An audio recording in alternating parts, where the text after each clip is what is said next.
Is a meeting of the main committee followed by a hearing with the subcommittee tonight. Those who are on the subcommittee will know, but I will just, if there's any doubt, I'll let you know who gets to stay for the subcommittee. So the first item on the agenda is the minutes for the, I've got two sets of minutes for the previous meetings on the 25th of June. Oh, hang on, no, it's the 30th of July one, isn't it? That's what I've got. It's one set of meeting, 30th of July. The minutes for the 30th of July. Have I got any comments on those minutes? I approve them. I have just one question. The committee agreed that the document containing the draft revisions is put out for consultation for a period of 6 weeks. There was an amendment made during the meeting, wasn't there? It went out with the amendment on it. That's with the amendment. Yeah, it's got out. I'm wondering whether that ought to be recorded in the minutes because in the discussions that were on. Well, it's on the video. Yeah, the video is online. Yeah, the whole meeting's on there. Yeah. At which point that was agreed. So yes, just looking at this and the draft minutes that went out, it doesn't look like there was a change. So I don't know if that ought to be recorded in the minutes. If it was recorded in the minutes and it was then I think that should be sufficient. That should be sufficient. Yes. I'm satisfied, and I will sign. I have apologies for absence from Councillor Pesh. I don't know if I have any other. Declarations of interest. No. And there's no, to my knowledge, there's no public participation this evening. No, very much, Chair. So then we're on to agenda 5, the licensing fees and charges, which is the item agenda. Thank you, Chairman. Thank you. Before you this evening are the proposed fees and charges for the licensing service for the next financial year 2025 to 26. Some fees are set nationally, notably all fees relating to the Licensing Act and pavement licensing and fees relating to the Gambling Act are either fixed or capped. There are also some applications, most notably charity collections and hypnotism authorisations, which cannot be charged for. For the forthcoming year's proposals, we have worked with the accountants to carry out a review of each of the activities we are able to charge for, taking into account how many applications have been received, how much time each of the licence types require in order to be dealt with, and factoring in the salaries and overheads relating to the service in order to provide an estimate of the charges for the following financial year. We must ensure cost recovery, which makes it difficult to compare our costs with those of other councils who have different overheads, and we must not make a profit from the charges. In addition, we cannot cross-subsidise between the different types of licence. Caravan site licensing fees have to be set under a specific policy, which is attached to Annex D. The policy is checked yearly and the fees in Annex 2, marked fees table, are updated. Some fees, such as some of the taxi-related fees, have to be consulted on before being finalised, as this is required by the legislation, and the scrap metal fees are an executive function set with delegated authority, so not up for consideration by this committee. It is requested that the committee agrees the draft fees and that authority is given to the Assistant Director for Legal and Democratic Services in order to agree any final fees following required notices or similar in consultation with the Chair of the committee. We have Fiona Jump here, Head of Financial Services, for any finance-related questions. Thank you, Chairman. Thank you very much. So do we have any questions on the fees and charges? Yes, Councillor Weston. It's only a silly question. Just out of curiosity, what if charges have to go up? So do we come back again and we look at the charges? Because obviously these are 25, 26, which is nearly a year on, sort of thing. If things change between then and now, and we have to. If, for example, the Licensing Act fees were decided at national level to obviously take them away from the fixed rate and give discretion to local authorities, yes, we would have to bring that back. But ultimately, these are estimates. That's all we can do at this stage for next year, based on the overheads we're looking at for next year, and that's been built in by the Finance Department. Thank you very much. Thank you, Chair.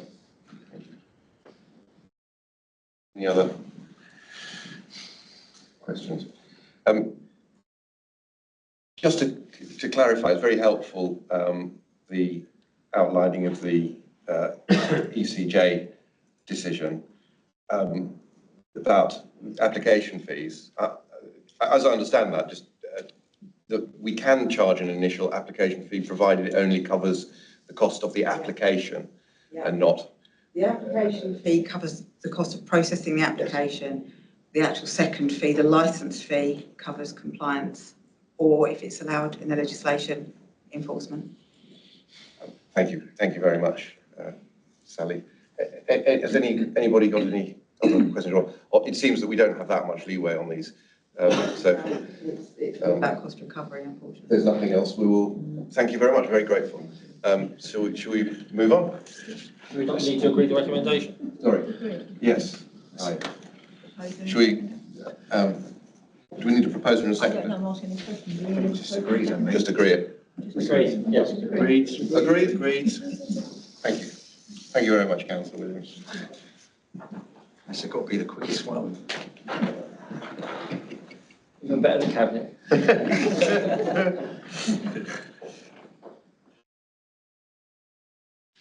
next report.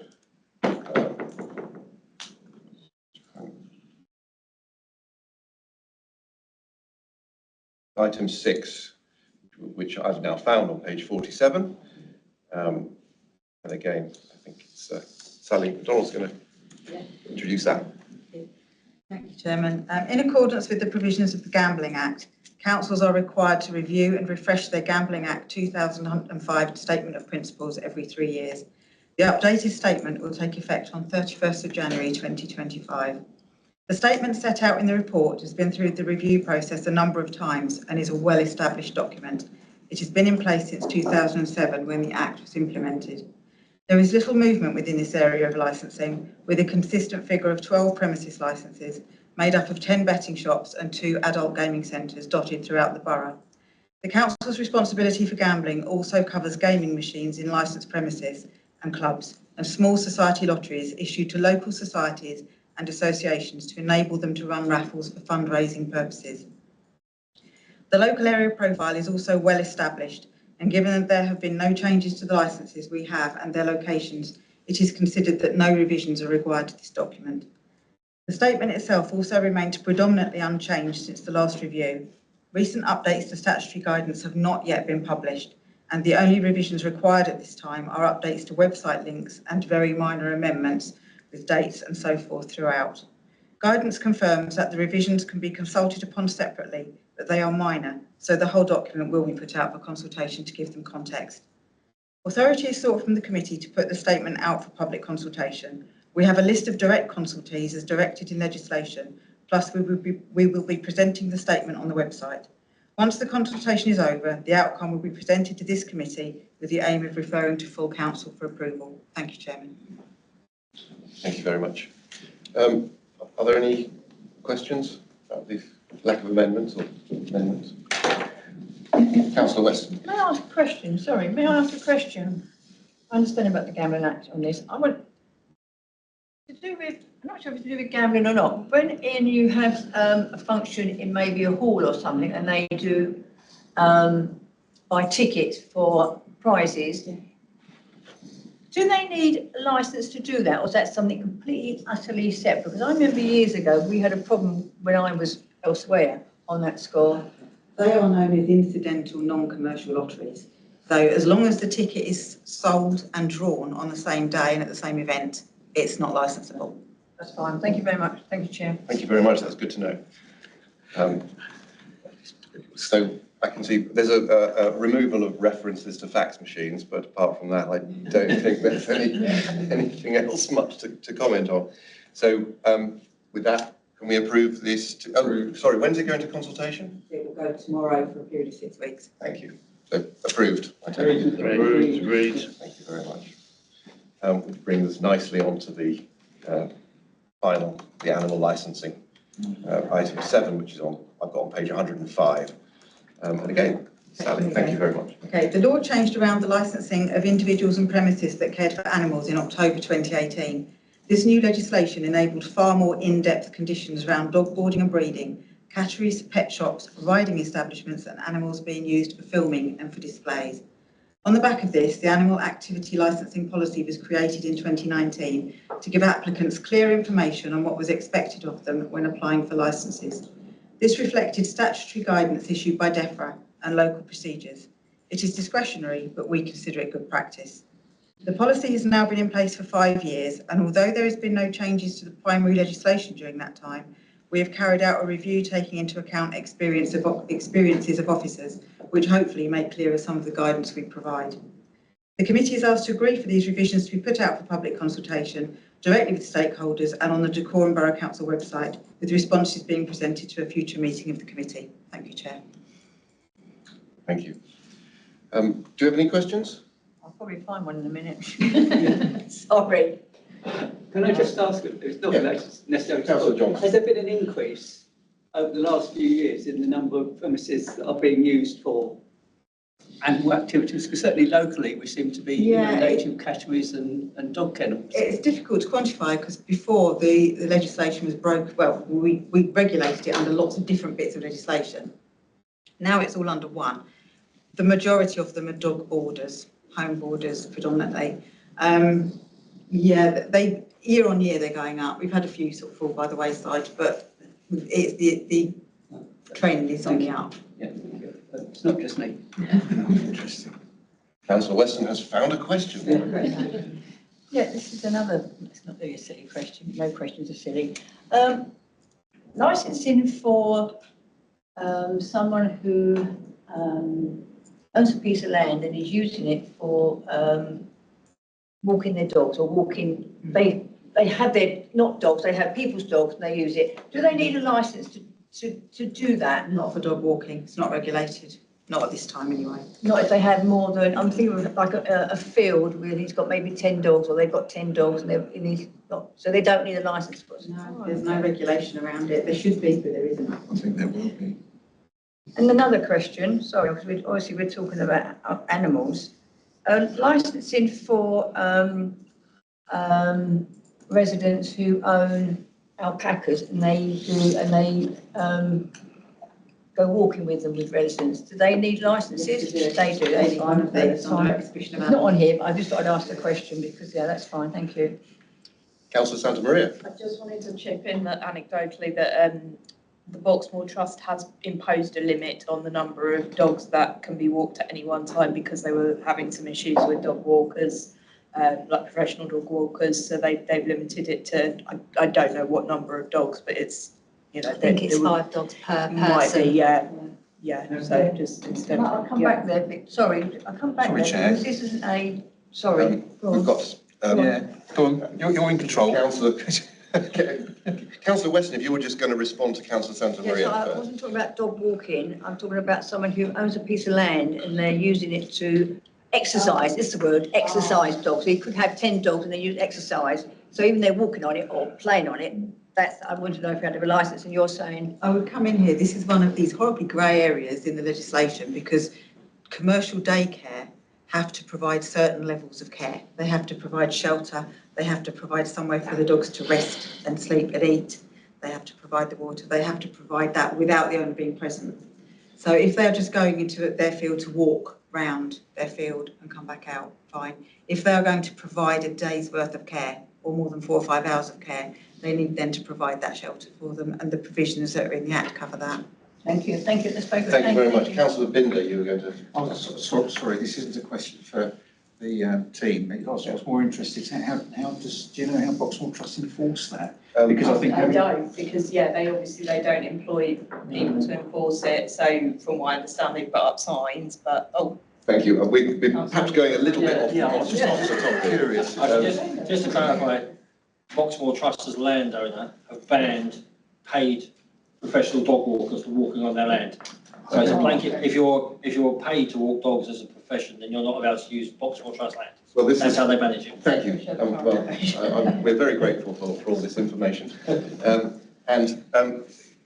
This is, I suppose it's an opportunity to ask about, it's quite interesting that, animal licences. It just reminds me of a Monty Python sketch about a fish licence. the Eric the half a B one, I think it might be. Can we stay focused, Joe? Sorry, I'll get back to the topic, but Monty Python is important. It is, absolutely. Anyway, I have just a question. If you could help us with, on page 112, the amendment here.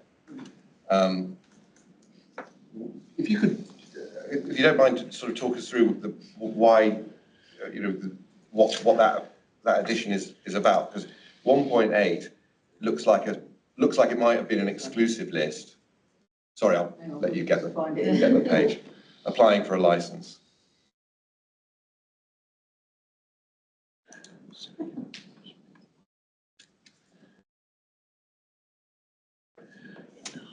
Page 112 of the pack, if it helps. Ours is in bits and it's not numbered like that. Page 4 of the policy.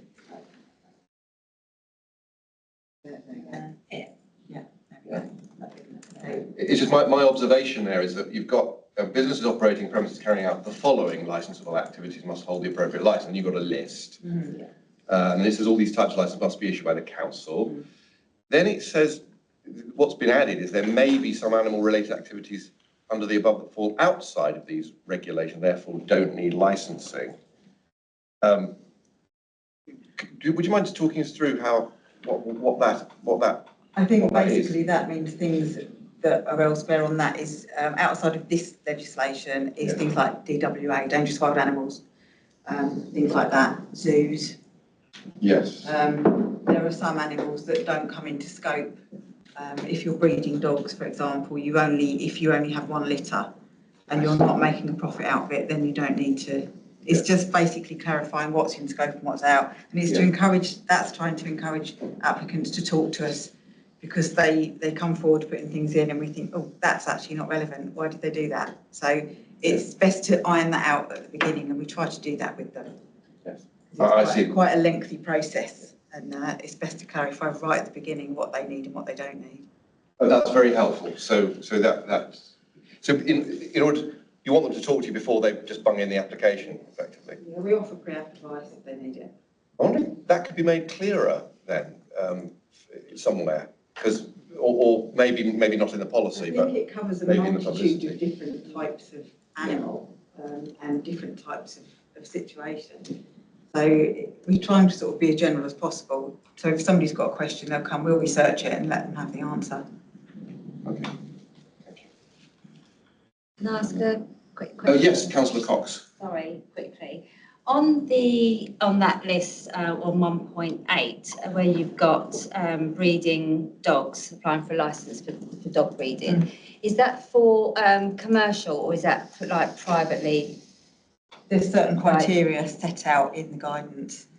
Basically, if you have more than three litters, or you're looking to make a profit, and you have to look at the tax thresholds. Okay. There's lots of different factors involved in that. Okay. So if you had a dog and you breed that just as a one-off, wouldn't you? Yeah, if you're not doing it as a business and you're not intended to make a profit. But if you were, then you'd need a licence. That's right. And do you keep a track on? How do you keep a track on that if somebody was doing? They are required to let us know when a litter, if a breeder is licensed with us, they are required to let us know when their dogs have a litter.